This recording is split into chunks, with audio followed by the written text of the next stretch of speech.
to Direction Northeast. Hello, I'm Abby HATHORN. And I'm KAYLA Hernandez. This program is a presentation of the Communications Department of Northeast State Community College. This episode of Direction Northeast is about political advertising and how it does or does not affect the voters of an election. Thousands of radio, television, and newspaper political ads will be seen before this November. New media sources from the World Wide Web to social media will be adding even more voices to the election time roar. We'll meet our guests and start the discussion after these messages. Our family gets together nearly every weekend. We laugh together, we enjoy each other, we have quality time together, and Northeast State has afforded us those opportunities.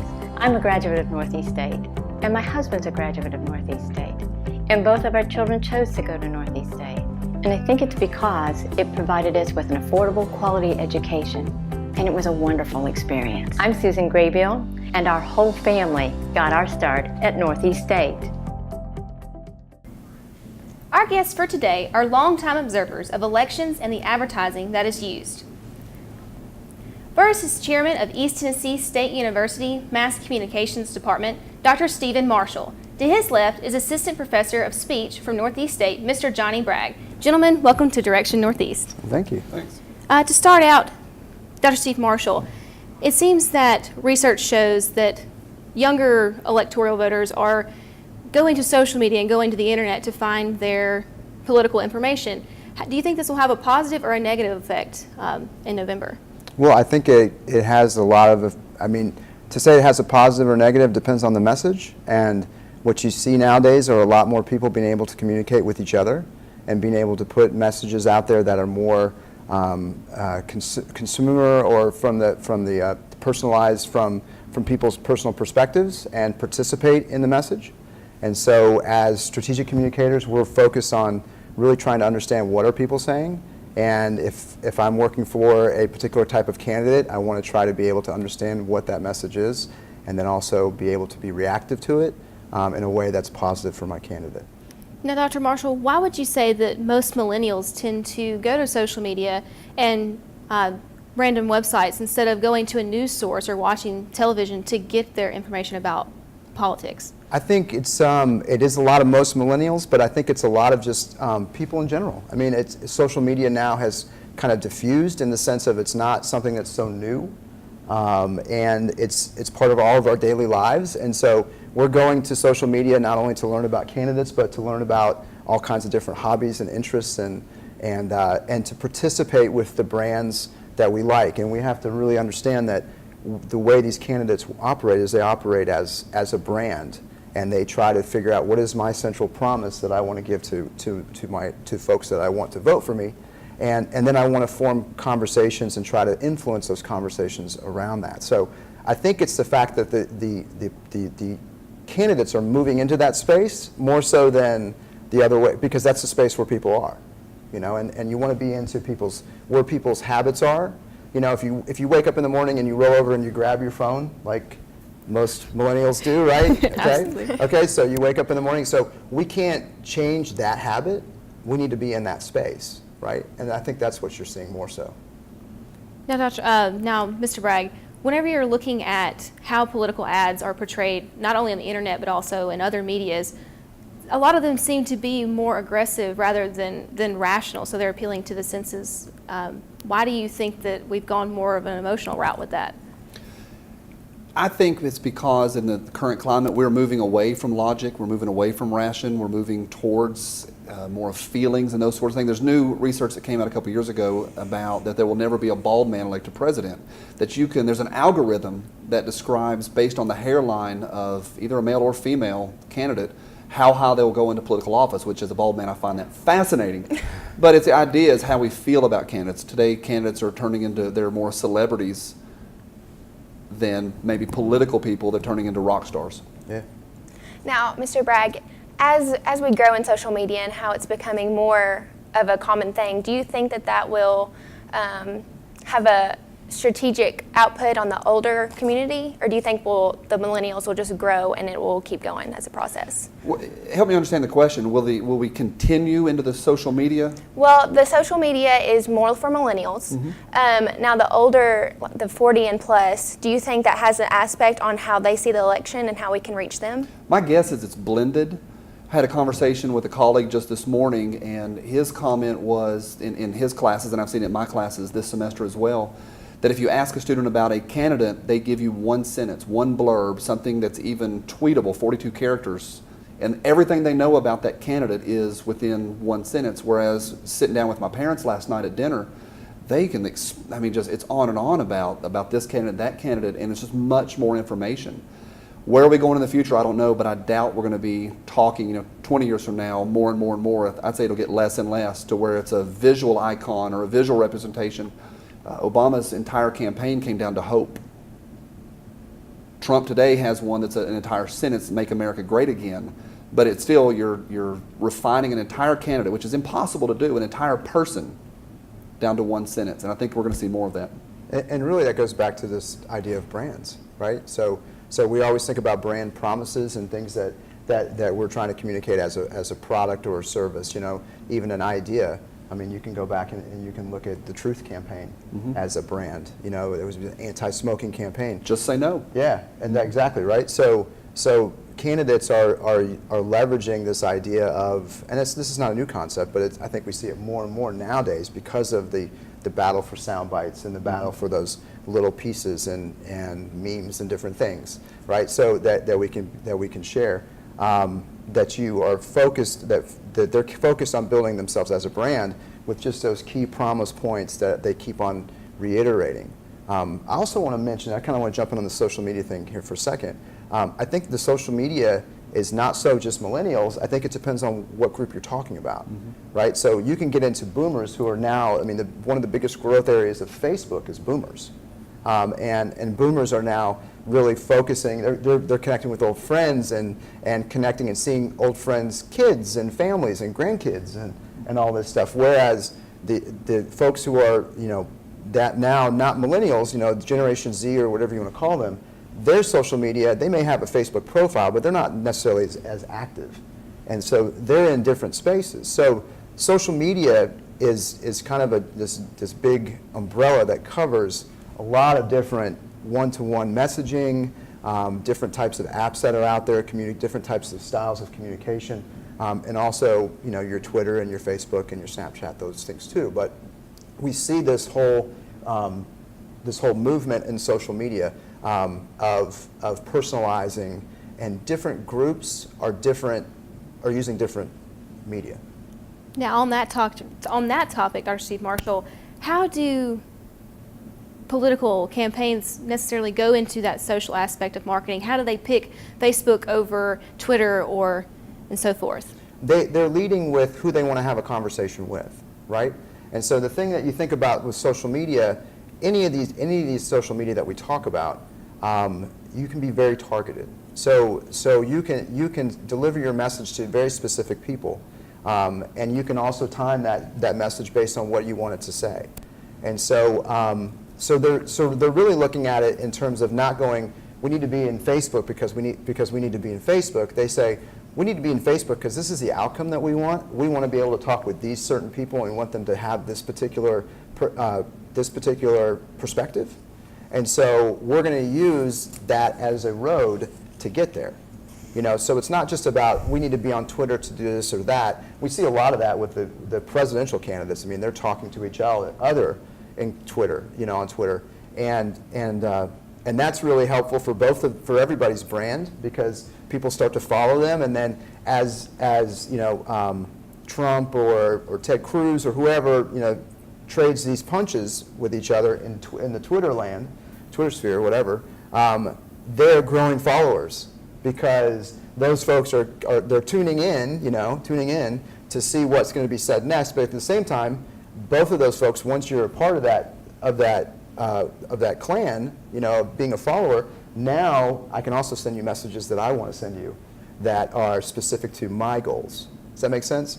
So you see a lot of, if you go back to what Karl Rove was really good at doing with Bush, which was really finding these messages that are really polarizing, and figuring out these polarizing messages. And I'm not saying that I'm a fan of either one, or my political statement here is that you'll never know. But the point is that Karl Rove was really good at saying we need to have conversations about messages that are very polarizing, so that will drive people to go and take action to make sure that they fight for exactly what they want.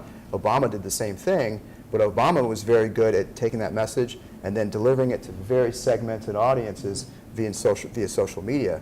And now you see that just all these groups are able to utilize all this technology and do that. Now, Johnny Bragg, how would you say that political advertisements persuade these viewers and these people that are looking on Facebook in a way that's not necessarily emotional, but the way that they design the ads and the words that are on the ads? I think the idea is that often, especially with social media and new media, is that the teams are trying to make sure it doesn't look like an advertisement. The social media website Reddit has a section on Reddit called Ask Me Anything, where anybody can get on there and say, hey, ask me anything. The astronauts use it, politicians use it, famous people of all sorts use it. A couple years ago, Woody Harrelson, the actor, got on there, and it absolutely crashed and burned his career with the millennials. Similar to that, or different than that, is President Obama has done 2 Ask Me Anythings, and they're wonderful. He connects, he talks in regular language, and it really has, I would say, moved his career forward with the millennials. And similar to that, and following that, the candidates in this current election from both sides have been using Reddit as a social media source. And I would say the average user of that website would never read that Ask Me Anything. And the idea is where anybody can get on there and ask anybody anything. Hey, President Obama, what's your favorite sandwich? And he answered it. What's your favorite round of golf ever? And he talks about it. I doubt the readers of that would say, wow, I just saw a political advertisement. Yeah. When that is exactly what they just read. Yeah. So I would say that new media is advertising and pretending that they're not. So would you say that social media, in a sense, has created a more community with your types of your presidential elections in this scenario, where we're more personal with whoever's running instead of them being this high celebrity that we can't create a connection with? Absolutely. Every candidate is trying currently to be the common man. Hillary Clinton last night gave a speech that was all about the connecting with the little person, connecting with the common man. There's an interesting one with the current campaign of Bernie Sanders, where Bernie Sanders is known for taking public transportation by himself, and he walks to work daily. And so there's a lot of pictures been floating the internet for the last couple months. And when I see it, I keep thinking, I think that's an advertisement, I'm not sure. But I think it makes the average person feel like we can connect with the guy that walks to work carrying his lunch sack. Yeah.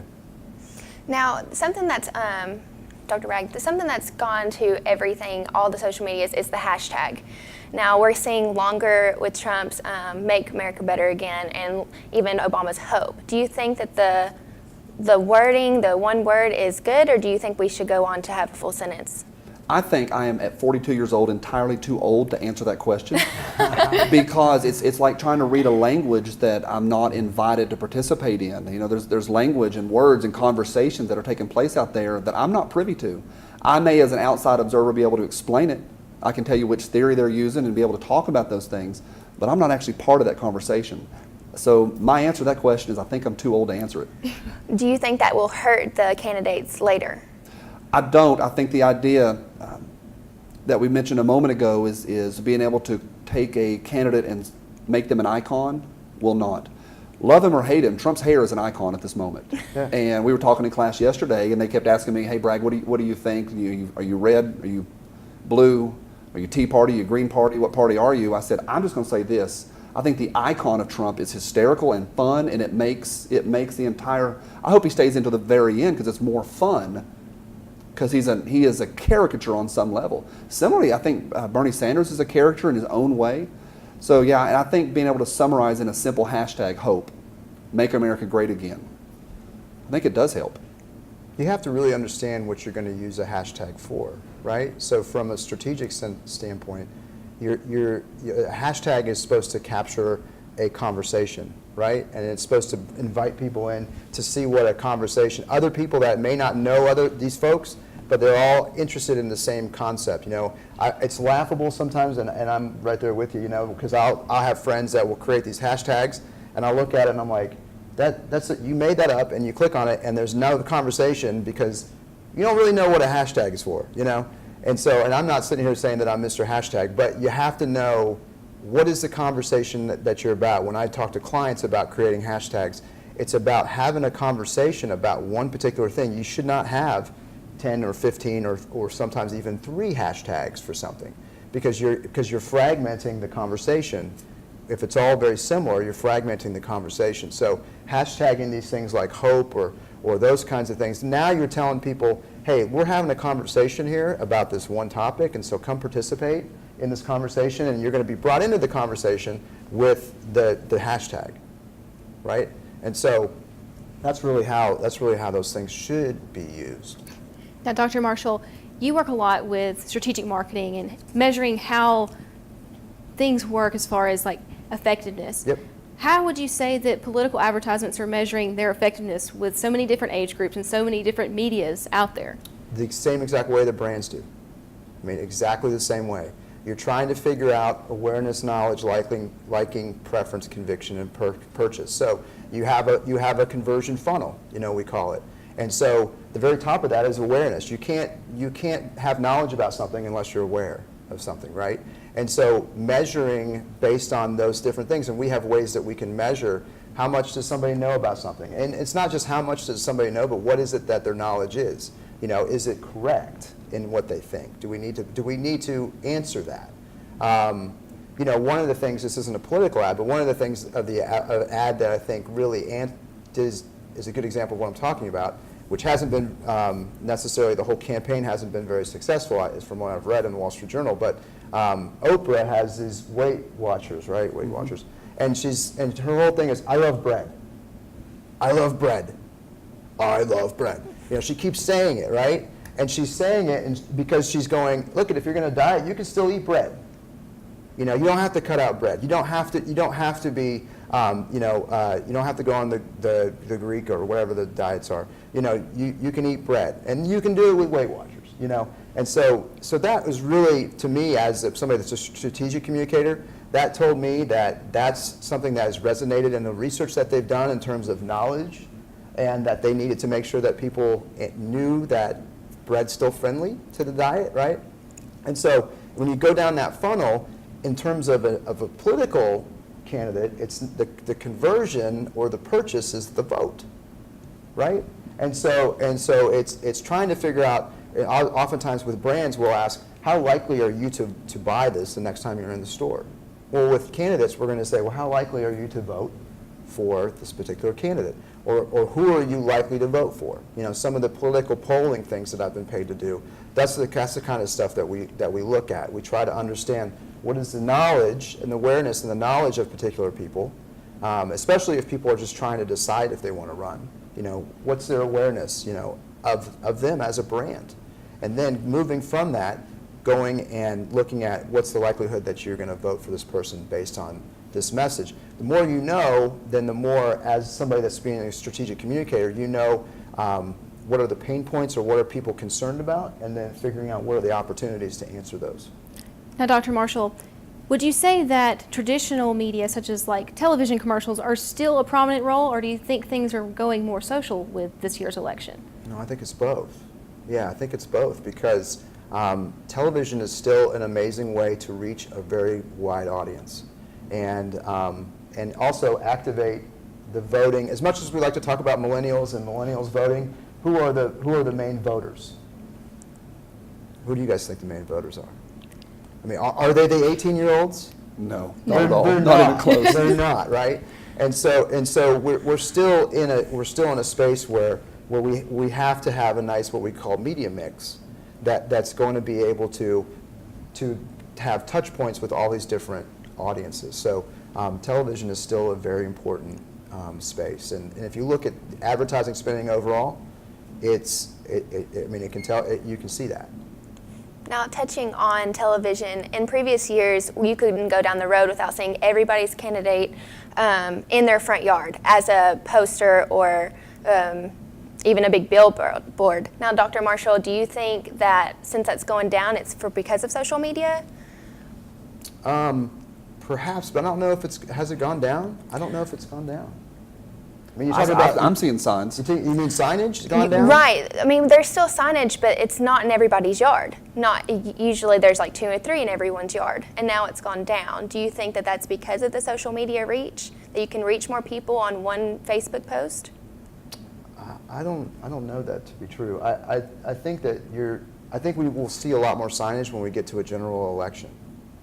It's a lot more signage coming this fall. Yeah. I think people are a little more cautious, at least my opinion. Currently, people are a little more cautious than they were maybe when I was younger in talking about their candidates. I think people are a little more quiet, a little more reserved, a little more afraid. I had a couple conversations yesterday about Super Tuesday, and people did not want to tell me who they voted for. And I respect that. And I've had conversations like that here at work. I've had conversations like that at home. And so maybe there may be a shift in putting and jabbing a sign into your front yard saying, hey, Trump or Hillary. Maybe people are a little more reticent, but I think there's a lot of signs coming this fall. Now, Johnny Bragg, what elements of persuasion would you say are most effective with not only campaigning but also political advertising? I think anytime you move into rhetoric, you're dealing with the classic logos, ethos, and pathos, and I know people's eyes glaze over at that, but hey, first one, I'm credible, look at me. I'm wearing the right suit. I've been watching the advertisements on television lately because I do still watch television, and they've all got the nice suit, and they've got either the red tie or the blue tie. Ted Cruz, you can think about him whatever you want. He was on television in a perfect crisp suit last night talking about killing other humans. Said you're going to sign a death warrant. And I'm listening to the message, but his suit's so nice, I get confused because it's a mixed message. And then they use a little bit of logic, and here's how I'm going to change things. We have in film, you have a thing called suspension of disbelief. I can pretend for an hour and a half that Peter Pan can actually fly. Robin Williams has the ability, and I can enjoy. I suspend my disbelief. And I think we do the same in politics. Oh, he's saying he's going to build a wall, a couple 1,000-mile wall. Yeah, I believe it because it's so palatable and wonderful. We know that no politician actually does what they say they're going to do. And I think it's a lot like watching a movie. We suspend our belief. We look at the suit. We look at that nice head of hair. They talk so nice. And so I think you say, how do they persuade us? The same way they've been persuading us for a couple 1,000 years, by looking nice, seeming credible, a little bit of emotion, a little bit of logic, and you put it all together. It makes me want to pull the lever and vote for them. Yeah. Now, Johnny Bragg, do you think things will ever go back to a more logical way of voting for people rather than there being such this emotional appeal or aggressive style marketing? I think there's an ancient proverb that says there's nothing new under the sun. And I've heard people my whole life say, oh, America's, we're just going downhill, and things are morals or moral decay, and everything's sliding downhill. And you think, look at how the Greeks lived. Look at how the Romans lived. Look at how the Victorians lived. There's an ebb and a flow. The pendulum swings. So you say, will things change? Absolutely. And the more they change, they may stay the same. It's a great answer, wasn't it? Yeah. It's true. Now, as far as when you're walking through this persuasive process, as we've talked about with Johnny Bragg, Steve Marshall, when you're looking at, say that you had a political candidate that you're working with, Sure. what are some of those things that you would do as a strategist? I would understand what the beliefs were about my candidate. I would understand you have to think about it, how do you keep score, right? And so in what we're talking about now, we're talking about delegates, right? And so you have to go, you look at, I'm a very outcomes focused person, and the folks that I work with, and clients I work with, that's what they expect at the end of the day, is the outcome, right? So you want to move from what is the outcome that we want, and let's move backwards. So how do you keep scoring this? Well, in terms of what we're talking about right now, it's a lot about delegates, right? And so it's really understanding where can you score the most points, and spending your time in those places where you score the most points. So that's the first look at it.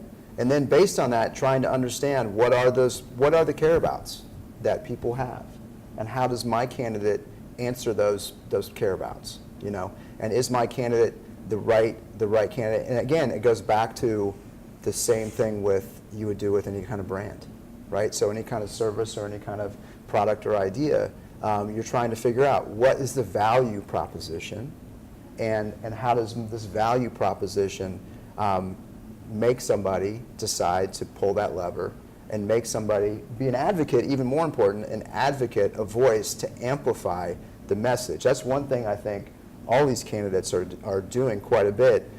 Donald Trump is brilliant with it because he's been on television for 20 years, right? So, I mean, he really knows how to do it, but it's going out there and it's saying things that other people will amplify for him.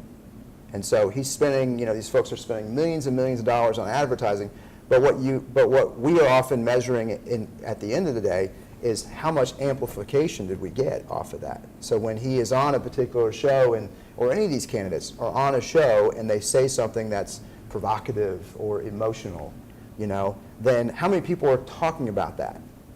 And then how many of their sphere of friends and influence get to see that message that was spoken of, And then how many of those people? So you think about all this ecosystem that you're in, and really nowadays it's more about trying to get your message out there, but then to figure out how you can have other people amplifying it in a way that would be good for your candidate. So, Dr. Marshall, talking about the wall. It's a very big move to make. Do you think, even as in a negative or positive, do you think that's a good thing since people are talking about it? Do you think that's a helpful, strategic way to speak to the audience? I'm not sure what you're asking. You're asking me if I think that... Regardless of what they say, positive or negative, is that, even though they're just talking about it, is that a good social media or reach for the audience, even though they think maybe it's negative? Well, we're talking about it right now. Right? So I think that's my answer. Okay. Now, Johnny Bragg, we talk about how everyone so-called loves, hates to talk about politics, but we're here talking about it right now, and you can get on Facebook right now. I guarantee you'll see it all through your news feed. So do you think that the result of people not wanting to talk about it makes them talk about it more in that way? I think it's similar to Dr. Marshall's answer. Hey, we're talking about the wall. Yeah. In class over the last month, in all my classes, we say that we're not going to talk politics. Some would say you can't even have a conversation without it being a political conversation. Just the fact that we're here, regardless of our subject day, it's still a political conversation. Yeah, I think people are going to talk about it, and I think people enjoy talking about it. One of the things we do in my classroom is, the greatest compliment a student ever gave me was the last day of the semester a couple years ago, and he raised his hand, he said, "Will you tell us what you believe? Because I'm at the point now I think you hate them all." And it's fun to talk about, regardless of your political party. It's a lot of fun. As long as people are healthy. And I heard some guys at the post office just getting squared off at each other, raising their voices over candidates 5,000 miles away. Yeah. So as long as we can talk and have fun, at the end of every political conversation we have in my classrooms, I can always stop and just say, can we all agree it's a mess? Oh, it definitely is. And that just brings everybody back. We can talk about it, have fun, talk about the wall, talk about the hair, talk about guys walking to work with a lunch sack. Regardless, it's a mess, and I think it's a lot of fun. Oh, absolutely. And thank you. We'll be right back in just a moment to wrap up Direction Northeast. My name is Ann Rowell. I'm an actress, and I got my start at Northeast State Community College. Just as acting truly allows me to express myself and learn new things about myself, my whole experience at Northeast State has allowed me to do that. I've found new interests, new hobbies, new passions that I would have never known had I not come here. Northeast State gave me a quality education, amazing friendships, but most importantly, it allowed me to discover who I want to be. That concludes the program for today. Dr. Stephen Marshall and Mr. Johnny Bragg have examined the new role of political advertising. Community is very important to the students at Northeast State Community College, and this program takes a look at a few of the subjects that they find important. Until we meet next time, on behalf of the students, staff, and faculty of Northeast State Community College, I'm Abby Hathorn. And I'm KAYLA Hernandez for Direction Northeast.